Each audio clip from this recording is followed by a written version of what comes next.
Alors, j'ai parlé de la Cour européenne des droits de l'homme, je voudrais parler maintenant du traité de Lisbonne. Malheureusement, le traité de Lisbonne est une véritable nasse dans laquelle nous avons été enfermés contre notre gré. Je dis contre notre gré parce que le traité de Lisbonne, et je l'ai démontré dans cet ouvrage que j'ai écrit en 2009, qui malheureusement est épuisé, et pour l'instant je n'arrive pas à trouver d'éditeur qui veuille repartir, le traité de Lisbonne, c'est la Constitution européenne que vous avez rejetée par référendum en 2005. C'est rigoureusement le même texte. À tel point que dans cet ouvrage, je cite à chaque fois les articles du nouveau traité, en mettant en référence également celles de l'ancienne Constitution, de l'ancien projet de Constitution. Et j'ai chaque fois la correspondance. Tous les articles du traité renvoient à un article de la Constitution 2005 que vous avez rejeté. La seule chose qui a disparu, c'est le symbole du drapeau, c'est le symbole de l'hymne national, mais comme le dit Valéry Giscard d'Estaing lui-même dans un texte que je cite dans cet ouvrage, on va attendre quelques années, et puis dans quelques années, les gens se seront habitués à ce nouvel état de fait, et finalement les symboles reprendront leur place, même s'ils ne sont pas en toutes lettres dans le traité, et on pourra même les remettre de façon explicite dans le traité. Donc ce traité est exactement le même. Alors ce qui est intéressant, c'est de se reporter aux déclarations qui avaient été faites à l'époque. Et je dirais que d'une certaine façon, nous sommes victimes ici, je ne pratique pas la langue de bois, nous sommes victimes de Nicolas Sarkozy. Nicolas Sarkozy avait déclaré, le 8 septembre 2006, « Nous ne pourrons pas faire voter les Français et les Néerlandais une deuxième fois sur un texte identique, tant leur premier vote a été clair. Et en tout état de cause, nous savons que parmi les États qui ne se sont pas encore prononcés, plusieurs n'ont aucune intention de le ratifier.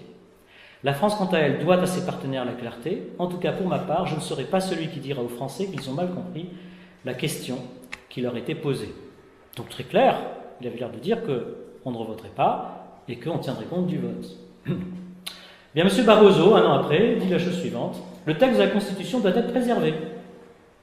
C'est-à-dire en particulier en ce qui concerne les réformes et les valeurs figurant dans les parties 1 et 2 de la Constitution, c'est-à-dire les deux plus importantes.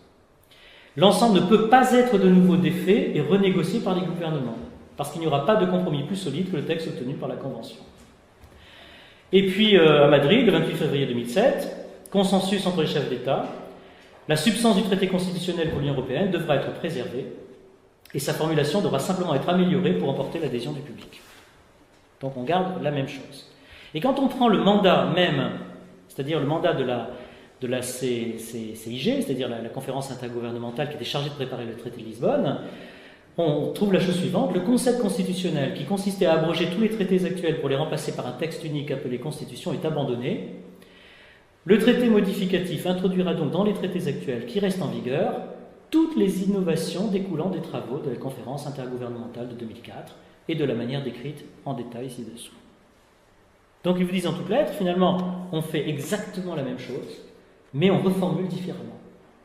Et on aura deux traités au lieu d'avoir une simple constitution, mais on va remettre dans les deux traités toutes les avancées, entre guillemets, qui avaient été négociées et qui étaient celles de la Constitution européenne.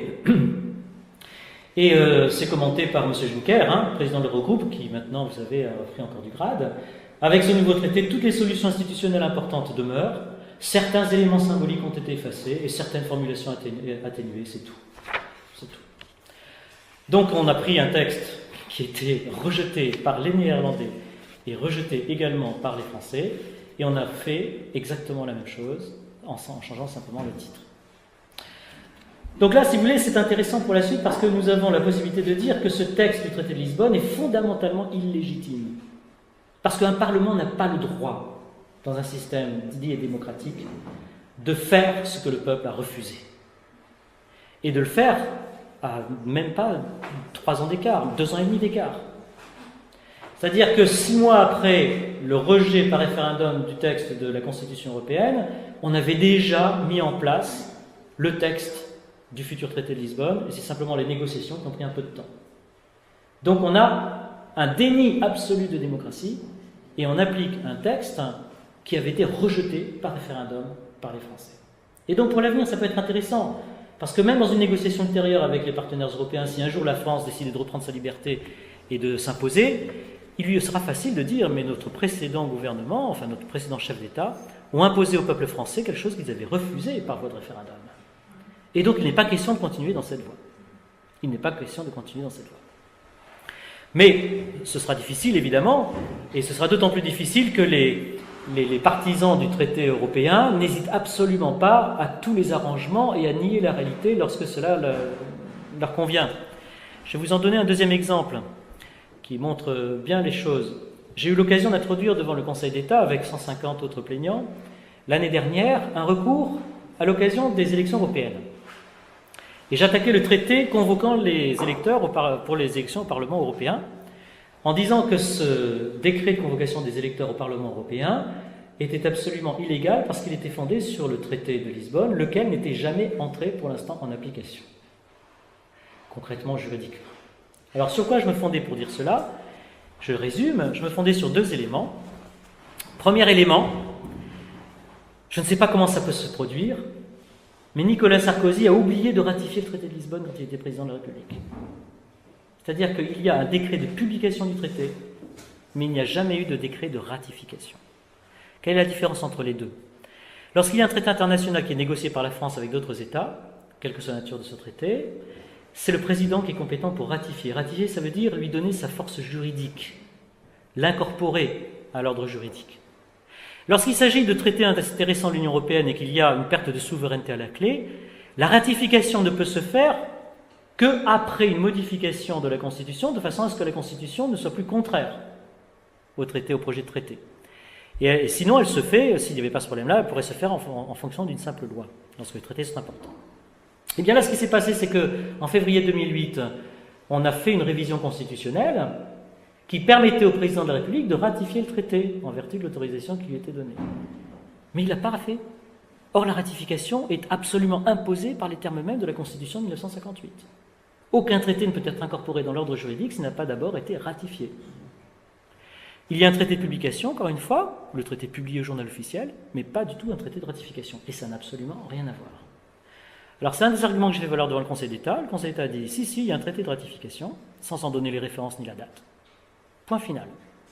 Donc j'ai écrit à l'Élysée en disant, écoutez, le Conseil d'État me dit qu'il y a un traité de ratification, est-ce que je pourrais en avoir la référence? Ils me disent, mais cher monsieur, allez voir à tel endroit du site sur Légifrance, et sur cet endroit, il n'y a que le traité de publication, que le décret de publication. Et donc l'Élysée a été absolument incapable de me fournir le décret de ratification, parce que ce décret n'existe pas. Ça, c'est un premier point. Deuxième point, vous savez que l'Irlande, en 2008, avait rejeté le traité européen.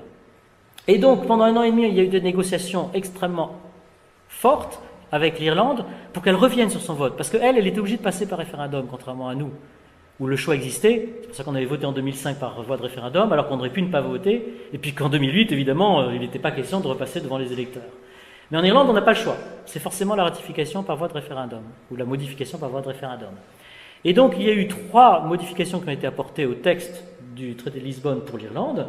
Un premier sur la politique de défense, disant que la politique de défense de l'Irlande n'était pas celle de l'Europe, au sens strict du terme, je schématise, parce que vous savez que la politique de défense de l'Europe, elle est liée à celle de l'OTAN. C'est-à-dire qu'on ne peut pas faire quelque chose qui soit incompatible avec l'OTAN, ce qui pose quand même de graves problèmes, parce que l'OTAN est dirigée par les États-Unis. Donc je ne vois pas en quoi l'Europe devient dépendante en matière de défense des États-Unis, si sa politique de défense doit nécessairement être compatible avec celle de l'OTAN. Et deuxième élément important, en Irlande, la suprématie de la Constitution, qui demeurait sur le traité de Lisbonne. Parce que vous ne le savez peut-être pas, mais le traité de Lisbonne institue la suprématie du droit européen, y compris sur les constitutions nationales.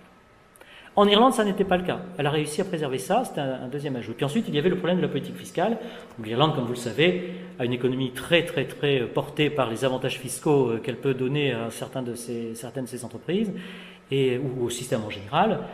Peut-être tout simplement avec des impôts moins forts. Ce ne sont pas forcément des avantages en tant que tels, mais des impôts moins forts. Et donc, elle voulait pouvoir conserver cette liberté. Et donc, quand l'Irlande, en 2009, a revoté, elle a revoté sur un texte qui n'était pas du tout celui que nous avions nous-mêmes approuvé. Parce que lorsqu'on signe un texte européen, il faut qu'il soit signé exactement dans les mêmes termes par tout le monde. Dans les mêmes termes. Sinon, le traité ne peut pas entrer en vigueur. Et donc, nous avions approuvé un texte devant le Parlement en 2008 avec Nicolas Sarkozy, qui n'était pas le même que celui que venait d'approuver l'Irlande en 2009. Or, pour résoudre cette contradiction, il y avait une seule solution, c'était que tous les autres États de l'Union européenne, avant l'entrée en vigueur, approuvent le nouveau texte du traité de Lisbonne, incorporant désormais les réserves de l'Irlande. Sinon, le traité ne pouvait pas entrer en vigueur. Eh bien, dès le 1er décembre 2009, il est quand même entré en vigueur. Alors ce qu'on a fait, c'est qu'on a mis les différences concernant l'Irlande dans un protocole qui a été adopté au moment de l'adhésion de la Croatie à l'Union européenne, mais fin 2014, en juin 2014, il y avait encore 3 États qui n'avaient toujours pas ratifié ce protocole. Ce qui fait que fin 2014, le traité n'était toujours pas normalement susceptible d'application, faute d'avoir été approuvé exactement dans les mêmes termes par l'ensemble des États de l'Union européenne. Et donc là, nous avons aussi un moyen de pression consistant à dire, est-ce que vous vous rendez compte que l'ensemble des décisions qui ont été prises par l'Union européenne sont nulles et non avenues en droit? Nulles et non avenues en droit. Alors j'ai soumis ce deuxième argument au Conseil d'État, qui n'a pas répondu. Il a répondu simplement, si le texte est le même. Vous comprenez, ce que je viens de vous dire, c'est quand même incroyable. C'est-à-dire qu'on démontre par A plus B que le texte est différent. C'est tellement différent qu'il faut un protocole au moment de l'adhésion de la Croatie pour le faire adopter par les autres États, mais on nous dit non, le texte est exactement le même. Et donc rejet. Donc voilà un petit peu des exemples de ce à quoi nous sommes affrontés.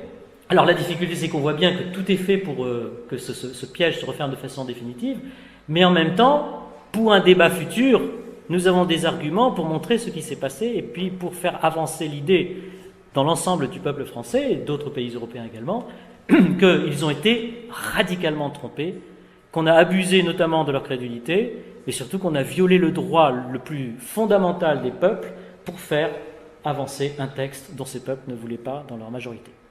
Alors attention, si vous reportez cet argument à des tiers, ils vont peut-être vous dire « mais non, votre orateur vous a dit n'importe quoi, parce que regardez, la Pologne, elle a des réserves sur la Charte des droits fondamentaux, la Grande-Bretagne, pareil, Malte sur l'avortement, identique, donc on voit bien que tous les textes ne sont pas les mêmes entre les États. » Attention, ça n'a rien à voir.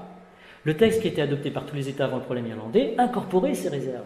Donc tout le monde était d'accord sur ces réserves et tout le monde a voté les mêmes thèmes, les mêmes textes. Donc on est dans la situation qui sera celle qui se présentera lorsque tout le monde aura adopté le protocole croate. Mais ça n'a rien à voir avec le problème irlandais. Le fait qu'il y ait eu des réserves en Pologne et en Grande-Bretagne n'a absolument rien à voir avec le problème que je viens d'exposer devant vous en Irlande.